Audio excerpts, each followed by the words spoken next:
Jodhpur park 95 পল্লীর পুজো। গত কয়েক বছর ধরেই ধীরে ধীরে তারা থিমের পুজোয় একটা শহরের জায়গা করে নিয়েছে, আর সেই জায়গায় দাঁড়িয়ে এবারেও সনাতন দিনদার টিম এখানে কাজ করছে।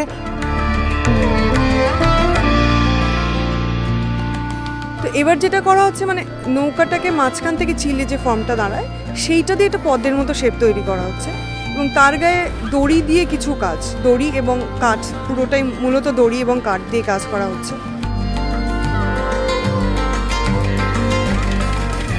এগুলো একদম ফেলে দেওয়া, দেখবে ডাম করা কিছু মেটেরিয়াল থাকে, টায়ার, সেই টায়ারগুলোকে রং করে করে মানে ফেলে দেওয়া জিনিসগুলোকে আমরা চেষ্টা করছি এখানে ইনস্টল করব।